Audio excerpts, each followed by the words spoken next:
ഞാൻ വളരെ മനോഹരമായ ഒരു അനുഭവ കഥ പരിചയപ്പെടുത്തി തരാം. കുഞ്ഞു മറിയത്തിന്റെ ഗോകുലം. എഴുതിയത് VK ശ്രീരാമൻ. വേറിട്ട കാഴ്ചകൾ എന്ന കൃതിയിലേതാണ് ഈ അനുഭവ കഥ.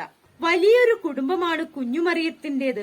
മക്കളും കുഞ്ഞുമക്കളും അവരുടെ മക്കളും എല്ലാമായി 60ഓളം പേരുണ്ട്.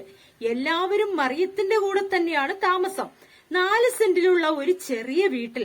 ചെറിയതാണെങ്കിലും മേൽപ്പുര വാർപ്പാണ്.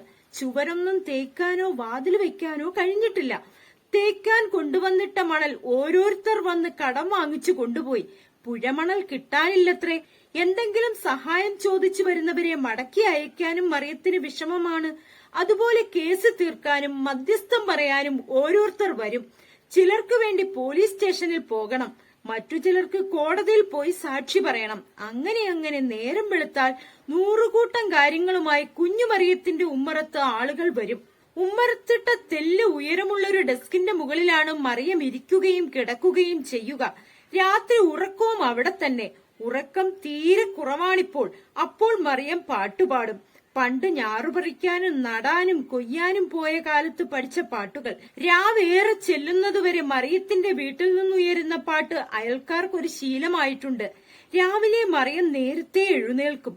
പുലരുമ്പോഴേക്കും മക്കളൊക്കെ പണിക്ക് പോയിട്ടുണ്ടാവും. എങ്കിലും മറിയത്തിന് അകത്തും അടുക്കളയിലുമായി ചില്ലറ ജോലികളൊക്കെ ഉണ്ടാവും. ആ പണിയൊക്കെ കഴിഞ്ഞാൽ ആണിയിളകി കാലുകളാടുന്ന ഡെസ്കിൽ കുഞ്ഞുമറിയം വന്നിരിക്കും. അതിന്മേലിരുന്ന് ഒരു ചെറിയ മരപ്പോടിലിട്ട് മുറുക്കാൻ ഇടിച്ചു ചതയ്ക്കും. ഇടിച്ചു കൂട്ടിയതേ ഇപ്പോൾ മുറുക്കാൻ കഴിയൂ. പല്ലൊക്കെ കൊഴിഞ്ഞുപോയി. മേലേ വരിയിൽ വലത്തെ ഭാഗത്ത് 4-5 എണ്ണം ബാക്കിയുണ്ട്. എങ്കിലും വർത്തമാനം പറയാനൊന്നും ബുദ്ധിമുട്ടില്ല. വാക്കിന് ശക്തി കുറഞ്ഞിട്ടുമില്ല.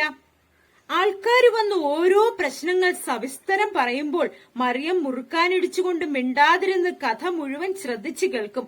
ചിലപ്പോൾ കഥ അവസാനിച്ചാലും ഒന്നും പറയില്ല. മുറുക്കാനിടി തുടർന്നുകൊണ്ടിരിക്കും. അപ്പോൾ പരാതിക്കാർ ധർമ്മസങ്കടത്തിലാവും. ഇനിയിപ്പോ ഞങ്ങളെന്താ വേണ്ടത് അവർ ചോദിക്കും. ഇപ്പോ നിങ്ങള് പോ, ഞാൻ എതിർകക്ഷിക്കാരെ ഒന്ന് കാണട്ടെ.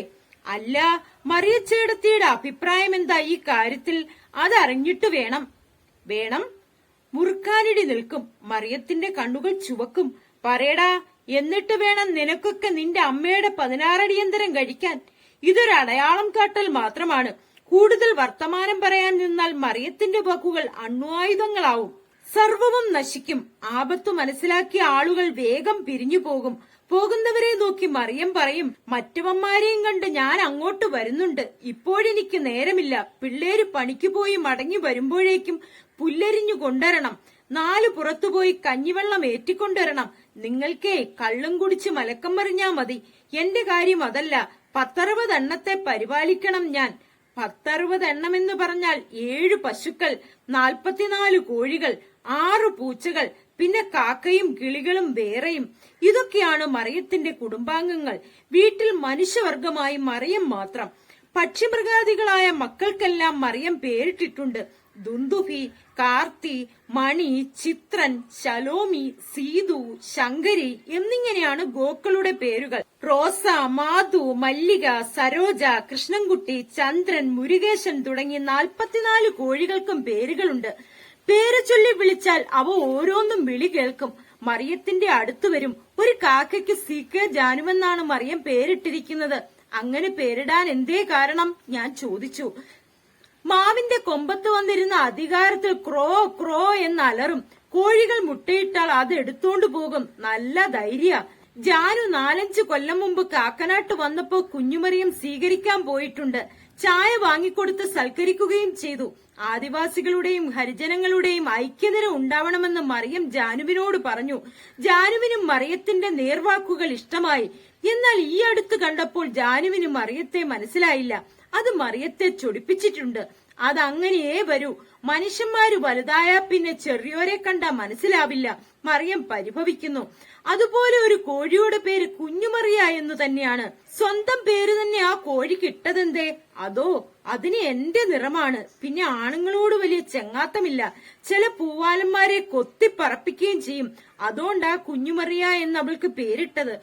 കുഞ്ഞുമറിയത്തിന്റെ കോഴികൾക്ക് പ്രത്യേകം കൂടൊന്നുമില്ല. മുറ്റത്തെ മാവിന്റെ മുകളിലും ഇല്ലിക്കൂട്ടിലും അവ മുളയും. പശുക്കളെല്ലാം വീട്ടിനകത്താണ് കിടക്കുക. നടുത്തളത്തിലും ഒരു ബെഡ്റൂമിലുമായി അവ അന്തിയുറങ്ങും. ശലോമി ബെഡ്റൂമിലേ കിടക്കൂ. അവൾ കുറച്ച് പത്രാസുകാരിയാണ്. ചൂടാക്കിയ വെള്ളമേ കുടിക്കൂ. പിന്നാക്കും തവിടുമില്ലെങ്കിൽ ഒന്ന് മണത്തുനോക്കി പാത്രം തട്ടിമറിക്കും. ശലോമി എന്താ മറ്റുള്ളവരുടെ കൂടെ കൂടാത്തത്? വേറെ വീട്ടിൽ നിന്ന് വാങ്ങിച്ചു കൊണ്ടുവന്നതാണോ? അതൊന്നുമല്ല. ഓരോരുത്തർക്കും ഓരോരോ സ്വഭാവം. താളത്തിന് തുള്ളാൻ ഞാനുണ്ടല്ലോ. വേറെ വീട്ടിൽ നിന്ന് വാങ്ങിക്കൊണ്ടുവന്നതൊന്നുമല്ല. എന്റെ മൂത്ത മോളുടെ രണ്ടാമത്തെ കുട്ടിയാ അവൾ. കടിഞ്ഞൂൽ പെറ്റതാ കാർത്തി. അത് പൊട്ടിയ കിട്ടിയത് തിന്നും. വയറു നിറഞ്ഞ കുടുംബത്തേക്ക് വരും. ആരാ മൂത്തമകൾ? ദുന്ദുബി. അവൾക്കും ചില ചീത്ത സ്വഭാവങ്ങളുണ്ട്. ഇടയ്ക്ക് വീട്ടിൽ കയറി വരും. ഞാനിവിടെ ഇല്ലാത്ത നേരമാണെങ്കിൽ അടുക്കളയിൽ എനിക്ക് കഴിക്കാൻ വല്ലതും വെച്ചുണ്ടാക്കിയത് അടുപ്പത്തു നിന്നായാലും എടുത്തു തിന്നും. കഴിഞ്ഞ മാസം റേഷൻ കാർഡും തിന്നു. കുഞ്ഞുമറിയത്തിന്റെ മക്കളായ പശുക്കളും പ്രസവിക്കാറുണ്ട്, പാല് ചുരത്താറുണ്ട്. പക്ഷേ മറിയം ഒരു പശുവിനെയും കറന്ന് പാലെടുത്തിട്ടില്ല. അത് അവരുടെ മക്കൾക്ക് കുടിക്കാനുള്ളതാ. അവര് കുടിക്കട്ടെ എന്നാണ് മറിയം പറയുന്നത്. എറണാകുളം കാക്കനാട് മൂലയിൽ കുറുമ്പന്റെയും കുഞ്ഞാളിയുടെയും 4 മക്കളിൽ രണ്ടാമത്തേതാണ് കുഞ്ഞുമറിയം. 2 ആങ്ങളമാരുണ്ടായിരുന്നു, മരിച്ചുപോയി. അനുജത്തെ ജാനു മറിയത്തിന്റെ വീട്ടിൽ നിന്ന് തെല്ലി കിഴക്കുമാറി കുടുംബസമേതം താമസിക്കുന്നു. മറിയച്ചേടത്തി കല്യാണം കഴിക്കാഞ്ഞതെന്തേ? കല്യാണമൊക്കെ കഴിച്ചിട്ടുണ്ട്. 14ാമത്തെ വയസ്സിൽ. മുളന്തുരുത്തിയിലുള്ള അയ്യപ്പൻ എന്നൊരുത്തൻ. നാട്ടുപണിയായിരുന്നു അയാൾക്ക്. ആദ്യമൊക്കെ ഒരുവിധം യോജിച്ചുപോയി. പിന്നെ അയാൾക്ക് കൊച്ചി സീപോർട്ടിൽ പോർട്ടറായി ജോലി കിട്ടി. അതിനുശേഷം ആ സ്വഭാവം വളരെ മോശമായത്. കള്ളുകുടി, ചീട്ടുകളി എന്ന് വേണ്ട എല്ലാ വിടക്കും കയ്യിലുണ്ട്. പണം വരാൻ തുടങ്ങിയപ്പോൾ അയാൾ ഇതൊക്കെ പതിവാക്കി. മൂക്കറ്റം കുടിച്ച് വീട്ടിൽ വന്ന് എന്നെ അസഭ്യം പറയും, തല്ലും. 1-2 കൊല്ലം ഞാൻ അതൊക്കെ സഹിച്ചു. ഒരു ദിവസം എന്നെ തല്ലാൻ വന്നപ്പോൾ കൊയ്യാൻ കൊണ്ടുപോകുന്ന അരിവാളെടുത്തു ഞാൻ. എന്നെ തൊട്ടാൽ കൊന്നുകളയുമെന്ന് പറഞ്ഞു. അയാൾക്ക് മനസ്സിലായി ഇത് കുഴപ്പമാവുമെന്ന്. അയാൾ വീട്ടിൽ നിന്ന് ഇറങ്ങിപ്പോയി. പിന്നെ കുടിച്ചിട്ട് വരാനായിരിക്കും എന്നെനിക്ക് തോന്നി. ആ തക്കത്തിന് എന്റെ മുണ്ടും കുപ്പായങ്ങളും എടുത്ത് ഞാൻ ഇങ്ങോട്ട് പോന്നു. ആ സംഭവം കഴിഞ്ഞിട്ട് ഏതാണ്ട് 10-30 കൊല്ലമായി. പിന്നെ കുഞ്ഞുമറിയം തിരിച്ചു പോയില്ല. 1-2 തവണ അയ്യപ്പൻ മറിയത്തെ അന്വേഷിച്ചു വന്നു. പടി കേറിപ്പോയ കൊന്നു കളയുമെന്ന് പറഞ്ഞ് മറിയം ഈറ്റപ്പുലി പോലെ ചാടി. അയാൾ മടങ്ങിപ്പോയി. കഴിഞ്ഞ വർഷം മരിക്കുകയും ചെയ്തു. തറവാട്ട് സ്വത്ത് വീതം വെച്ചു കിട്ടിയ 4 സെന്റിൽ ഭൂപണയ ബാങ്കിൽ നിന്ന് കടമെടുത്തൊരു വീട് വെച്ചു. അന്ന് രാപ്പകലില്ലാതെ അധ്വാനിക്കാൻ പോകുമായിരുന്നു. ഇന്നങ്ങനെ പണിയെടുക്കാൻ മറിയത്തിനു വയ്യ. ഞാൻ മേൽനോട്ടം ചെയ്താ മതി. മക്കള് പണിക്ക് പോകുന്നു അല്ലേ? മക്കൾ എവിടെയാണ് പണിക്ക് പോകുന്നത്? അമ്പലം, police station, collectorate, village office എന്നിവിടങ്ങളിലെല്ലാമാണ് അവർക്ക് പണി. എന്താ പണി? ഈ മാതിരി ചോദ്യം എനിക്കിഷ്ടമല്ല കേട്ടോ. എന്താ പണിന്ന്? മനുഷ്യൻ എന്തിനാ പണിയെടുക്കുന്നത്? വയറു കഴിക്കാൻ. അതുപോലെ എന്റെ മക്കളും നടന്നും ഓടിയും ഇരുന്നും കിടന്നുമൊക്കെ വയറു കഴിയാൻ വേണ്ടി പണിയെടുക്കുന്നു. കളക്ടറേറ്റിലൊക്കെ പശുക്കളെ മേയാൻ വിടുന്നത് നിയമവിരുദ്ധമല്ലേ? അവർ പിടിച്ചുകെട്ടിയാൽ എന്തു ചെയ്യും? ഒരിക്കൽ അവന്മാര് പിടിച്ചുകെട്ടി, പിന്നെ കെട്ടിയിട്ടില്ല. അതെന്തേ? അതോ, ഒരു ദിവസം രാത്രിയായിട്ട് സിലോമണിയെയും കാർത്തിയെയും കാണുന്നില്ല.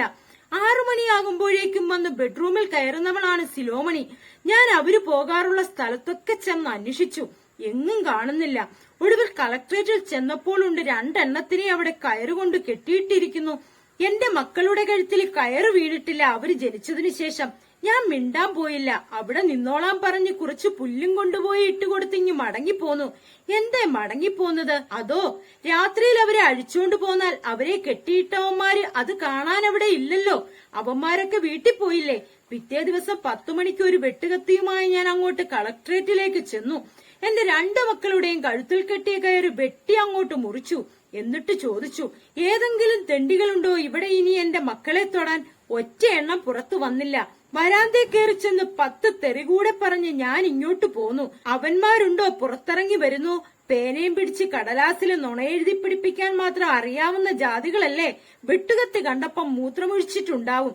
ആ ഭാഗത്ത് ചെറിയ വരുമാനക്കാർ കൂട്ടമായി വീട് വെച്ച് താമസിക്കുന്ന ഒരു തെരുവുണ്ട്, അംബേദ്കർ കോളനി. പ്രധാനമായ അവിടുത്തെ കുടുംബ വഴക്കുകളെല്ലാം അവസാനം വന്നെത്തുക കുഞ്ഞുമറിയത്തിന്റെ കോടതിയിലാണ്.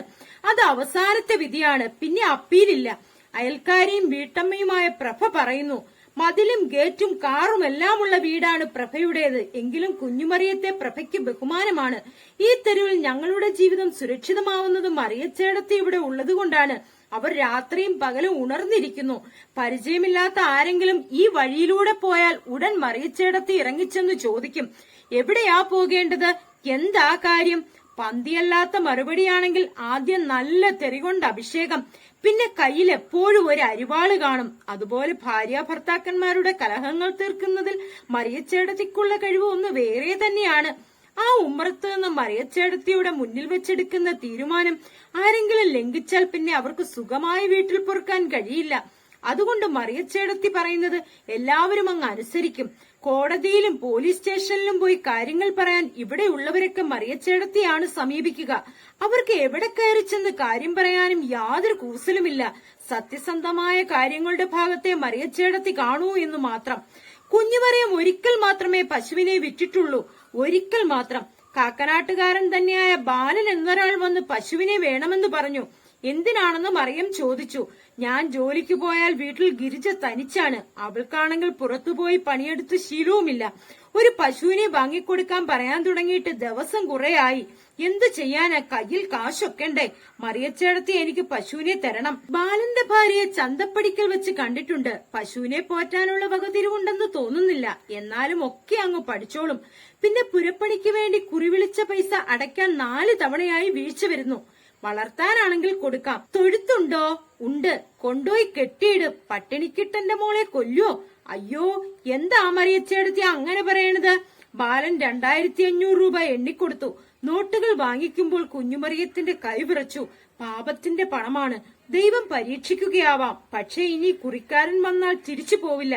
അയാൾ ഉമ്മറത്തിരുന്ന് തനിക്ക് പിടിക്കാത്ത വർത്തമാനം പറയും. ആരുടെ മുൻപിലും തോറ്റു കൊടുത്തിട്ടില്ല മറിയം. ശലോമിയെ വിളിച്ചു. അവൾ കുഞ്ഞുമറിയത്തിന്റെ അടുത്തു വന്നു. പാദങ്ങളിലും കൈകളിലും നക്കി. രാത്രി ഇവളുടെ ദുന്ദുഭി വന്നാൽ ഞാൻ എന്താ പറയാ? കുഞ്ഞുമറിയം ബാലനോട് ചോദിച്ചു. ഏത് ദുന്ദുഭി? ബാലനൊന്നും മനസ്സിലായില്ല. ഇവളെ പെറ്റ തള്ള. ബാലൻ ശലോമിയുടെ കഴുത്തിൽ കയറിട്ട് കൊണ്ടുപോകുന്നത് നോക്കി നിൽക്കാൻ കുഞ്ഞുമറിയത്തിനായില്ല. അവർ അകത്തേക്ക് പോയി. വെറുതെ ചൂലെടുത്ത് ചുവരിലും തറയിലും അടിച്ചു. രാത്രി ദുന്ദുഭി വന്ന് വെള്ളം കുടിച്ച് അകത്തേക്ക് കയറിപ്പോയി. ഒരു 8 മണിയാകുന്നതുവരെ അവൾ തട്ടിയും മുട്ടിയും നിന്നു. നേരം ഏറെ കഴിഞ്ഞിട്ടും ശലോമിയെ കാണാഞ്ഞ് കരയാൻ തുടങ്ങി. പിന്നെ പുറത്തേക്ക് വന്ന് കുഞ്ഞുമറിയം കിടക്കുന്ന ഡെസ്കിൽ കുത്താനും കുഞ്ഞുമറിയത്തെ തള്ളാനും തുടങ്ങി. അപ്പോൾ കുഞ്ഞുമറിയം പറഞ്ഞു, അതെ, അവളെ ഒരാൾ കൊണ്ടുപോയി. ഞാൻ നിന്നോട് പറയാണ്ടിരുന്നത് എന്റെ വിഷമം കൊണ്ടാ.